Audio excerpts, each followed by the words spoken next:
الحمد لله نحمده ونستعينه ونستهديه ونستنصره ونعوذ بالله من شرور أنفسنا ومن سيئات أعمالنا. أما بعد فأعوذ بالله من الشيطان الرجيم. بسم الله الرحمن الرحيم. يرفع الله الذين آمنوا منكم والذين أوتوا العلم درجات. وقال النبي صلى الله عليه وسلم: من سلك طريقا يلتمس فيه علما سهل الله له طريقا إلى الجنة، أو كما قال النبي صلى الله عليه وسلم. راہ وفا میں ہر سو کانٹے دھوپ زیادہ سائے کم. راہ وفا میں ہر سو کانٹے دھوپ زیادہ سائے کم، لیکن اس پر چلنے والے خوش رہیں پچھتائے کم. راہ روی کا سب کو دعویٰ، سب کو غرور عشق و وفا. راہ روی کا سب کو دعویٰ، سب کو غرور عشق و وفا. راہ وفا پہ چلنے والے لیکن ہم میں پائے کم. محترم صدر جلسہ، محقق العصر، استاد العلماء، محدث کبیر حضرت مولانا مفتی عبدالقیوم حقانی صاحب دامت برکاتہم العالیہ، شیخ الحدیث حضرت مولانا غلام مصطفیٰ صاحب دامت برکاتہم العالیہ، حضرت مولانا رشید احمد درخواستی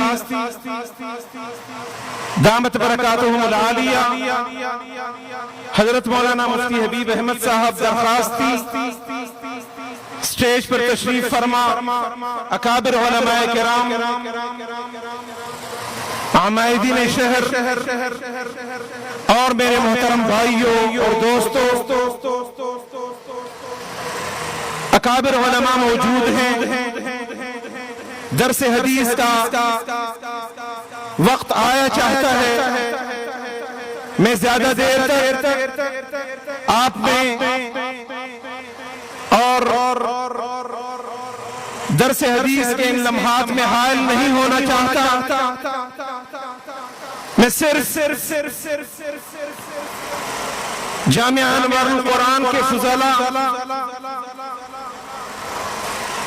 دور حدیث اور تخصص کے ان طلبہ کو مبارکباد پیش کرنا چاہتا ہوں جن کے سر پر آج دستار فضیلت سجائی گئی ہے. میرے محترم دوستو، علم کا حصول کوئی معمولی نعمت نہیں. علم فلاح کا راستہ ہے، علم کامیابی کا راستہ ہے، علم انسان کو مہذب بناتا ہے، علم انسان کو وقار عطا کرتا ہے، علم پست کو بلند تر کرتا ہے اور غیر مہذب کو مہذب بنا دیتا ہے. میرے محترم دوستو، علم صرف نقوش کے پڑھ لینے کا نام نہیں. علم چند الفاظ کے یاد کر لینے کا نام نہیں، بلکہ ہمارے اکابر اور ہمارے بزرگوں کا کردار صرف نقوش کی حد تک مقید نہ تھا، بلکہ ہمارے بزرگوں نے، ہمارے اکابر نے اپنے کردار سے، اپنے عمل سے یہ ثابت کیا کہ جہاں وہ ایک طرف علم کی ان بلندیوں کو پہنچے ہوئے تھے، ان عظمتوں کو پہنچے ہوئے تھے کہ جس کا مشاہدہ کرتے ہوئے انسان کی ٹوپی گر جاتی ہے، مگر دوسری طرف عاجزی اور انکساری کا یہ عالم تھا کہ سید الطائفہ حضرت مولانا محمد قاسم نانوتوی رحمۃ اللہ علیہ جن کے کتب کے بارے میں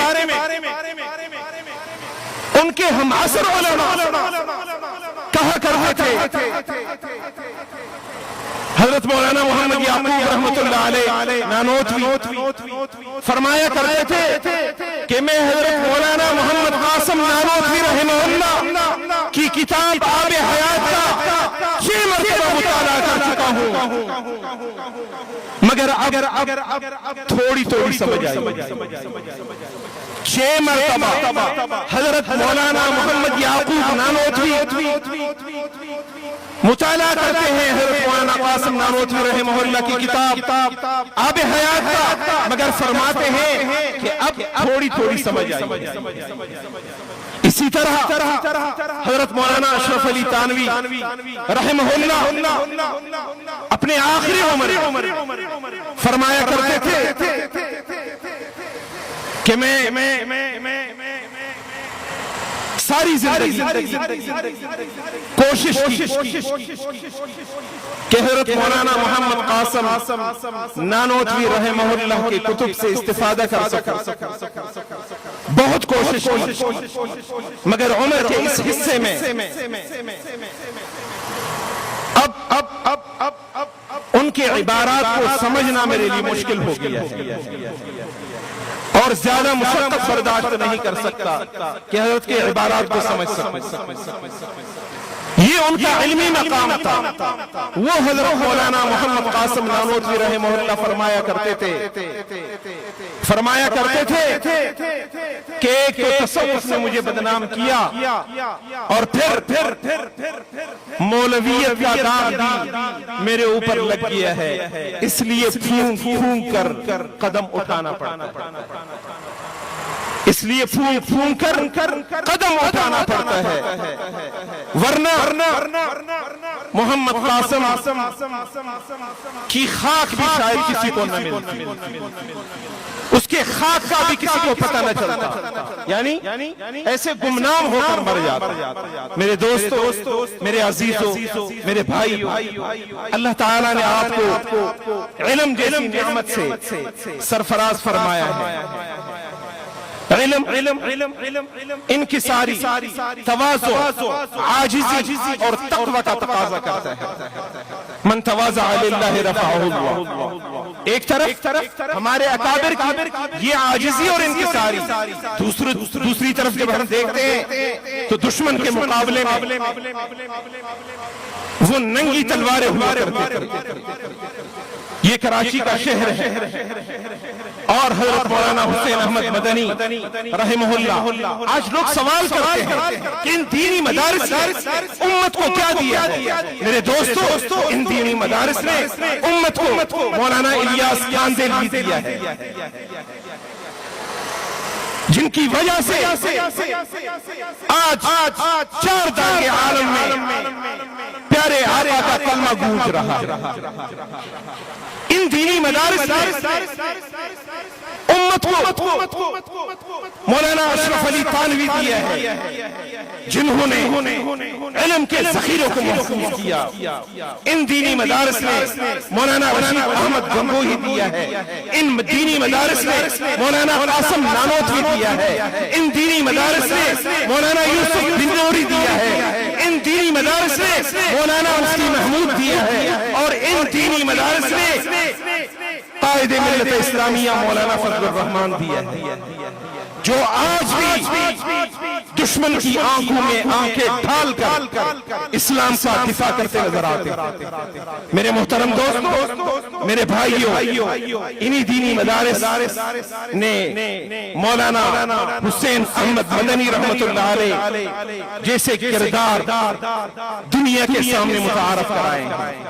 وہ کردار کہ جب انگریز کی عدالت میں اس کراچی شہر کے اندر ان کو انگریز کی عدالت میں پیش کیا جاتا ہے، اور انگریز جج پوچھتا ہے کہ حسین احمد، سنا ہے تم نے فتویٰ دیا ہے کہ انگریز کی فوج میں بھرتی حرام ہے۔ مولانا حسین احمد مدنی رحمت اللہ علیہ انگریز جج کے سامنے ارشاد فرماتے ہیں کہ فتویٰ دیا نہیں ہے، فتویٰ دیا تھا، دے رہا ہوں اور دیتا رہوں گا۔ انگریز جج نے کہا حسین احمد پتہ ہے اس کی سزا کیا ہے؟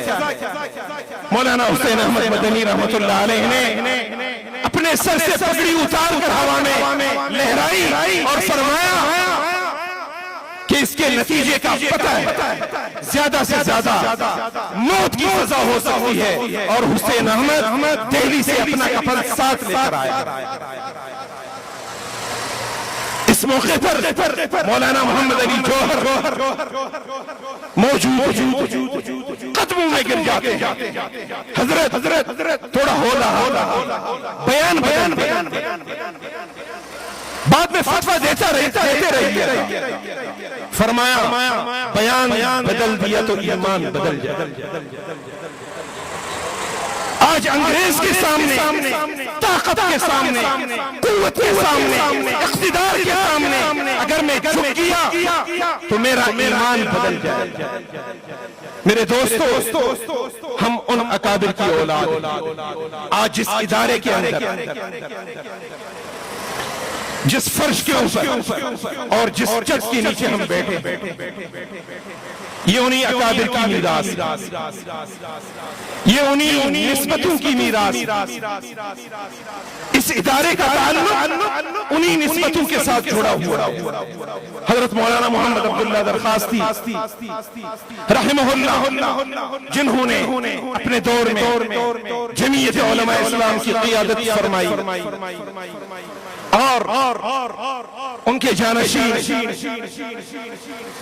فدائے دین و قرآن حضرت مولانا فداء الرحمن درخواستی رحمہ اللہ، جنہوں نے صرف کراچی شہر کے اندر نہیں بلکہ پاکستان کے کونے کونے میں، پاکستان کے چپے چپے پر، اور اگر میں یوں کہوں کہ دنیا کے مختلف گوشوں دین کے یہ مراکز قائم فرمائے، اسی طرح کے مراکز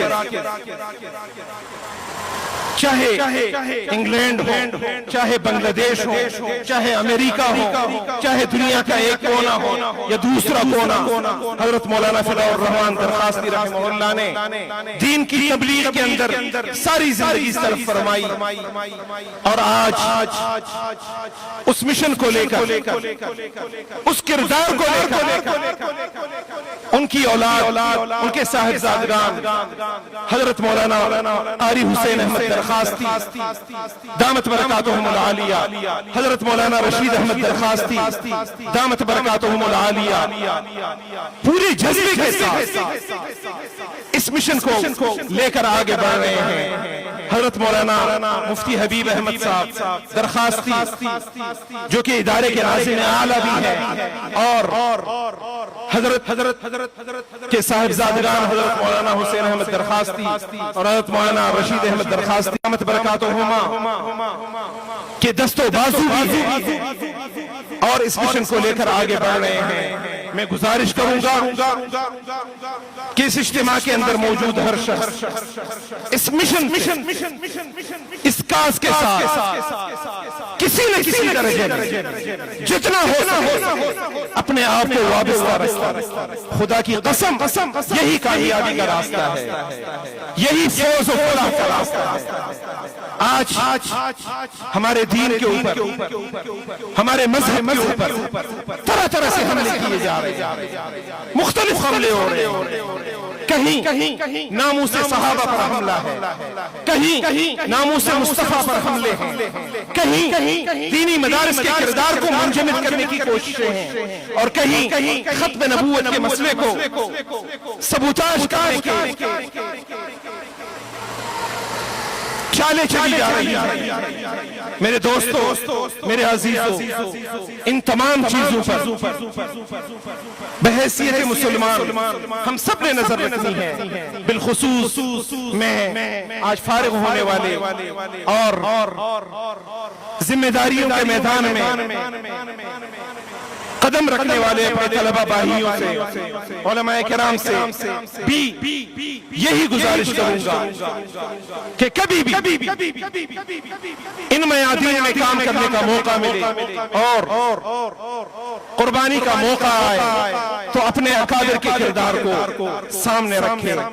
حضور اکرم صلی اللہ علیہ وسلم کی عزت و ناموس کے لیے مرنا، صحابہ کی عظمت کے لیے قربان ہونا اور اس کے لیے کردار ادا کرنا، یہ عین ایمان ہے، دین ہے، اسلام ہے۔ اور میں آخر میں اس شعر پر آپ سے رخصت چاہوں گا کہ نبی کی عزت و حرمت پہ مرنا عین ایمان ہے، نبی کی عزت و حرمت پہ مرنا عین ایمان ہے، سر مقتل بھی ان کا ذکر کرنا عین ایمان ہے۔ ڈراتا ہے مجھے دار و رسول سے کیا ارے ناداں، ڈراتا ہے مجھے دار و رسول سے کیا ارے ناداں، نبی کے عشق میں سولی پہ چڑھنا عین ایمان ہے۔ وآخر دعوانا ان الحمدللہ رب العالمین۔